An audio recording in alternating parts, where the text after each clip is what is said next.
Hello there. I see you've unfortunately stumbled your way into this place. Don't bother trying to leave, the door is locked.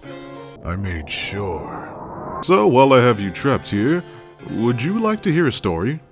With that Three Houses game on the horizon, I feel like it's an appropriate time to tell the tale of one of those Fire Emblem games. Now, you just stay put there, don't run away, while I go find one. Let's see here. No. Nah. Huh? Wait, what is this one? Ah! No. Not that one. Never that one.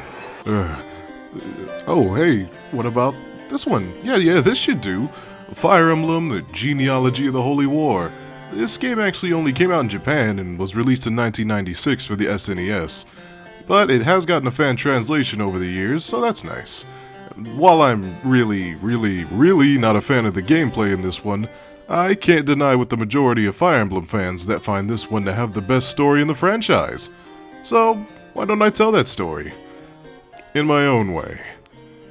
And no promises that my way is any good. Oh, and before I start, I should say, first of all, spoilers, obviously, I'm about to give the entire story away for a game here. But second of all, and most importantly, this game has a ton of lore and backstories going on with the parts of the land, characters, just the history of this world, etc, etc. But I'm just sticking with the main plot points here. So if you have any questions like... By the end of this video, I recommend you play the game, or at least take a look at the Fire Emblem wiki. But with that out of the way, let us begin. Once upon a time, there was a land known as Jugdrall. This land was divided into 8 countries, with each country having a number of cities and a capital. Lords of the cities were dukes, while the capital lord was king of the country. In one city, Chalfie, we find our protagonist Sigurd, who isn't the smartest Fire Emblem lord around, but he is a nice guy who makes up for his lack of brains with his brawn. On one fateful day, he's just relaxing at the castle with his sister Ethelyn and his childhood friend / brother-in-law Quan. Currently, their father Byron is dealing with an issue in Darna with his pal Kurth, the son of King Asmer, ruler of Grandvale.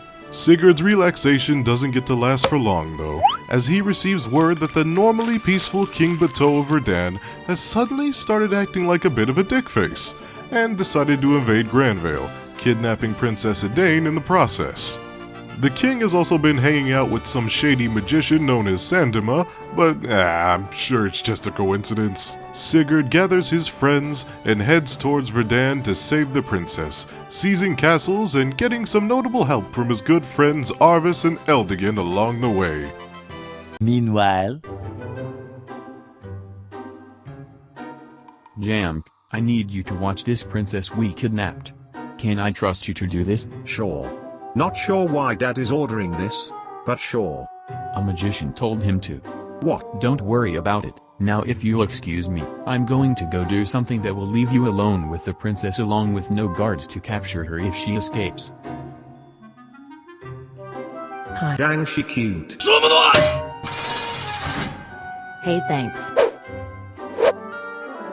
I think this is a perfect time to head back home and ask Dad to stop being a jerk.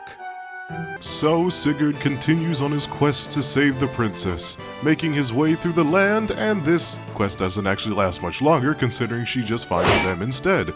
This doesn't please her kidnappers though, who immediately send an army after her to bring her back.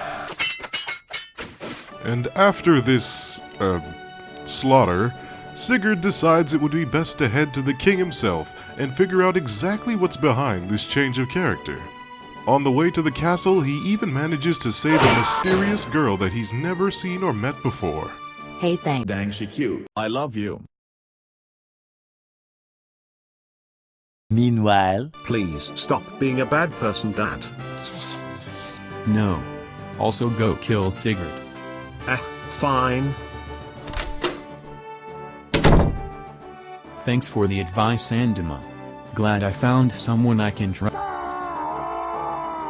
Now we find our hero Sigurd wandering through the forest with a new goal of getting answers from King Barteau, who might have some issues answering the questions right now, but he continues on.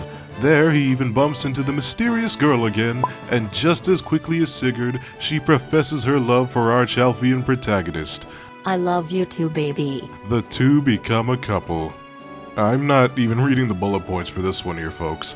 This is actually how rushed this romance is in the game.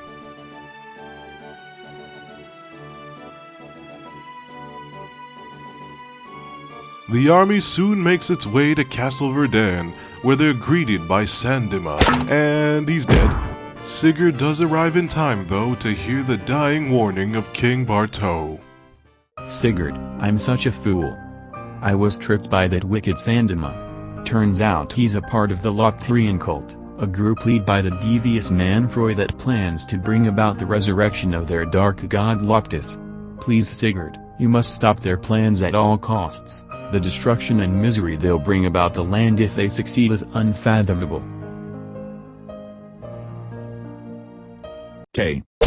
Sigurd then took his army back to Evan's castle and got married to Deirdre.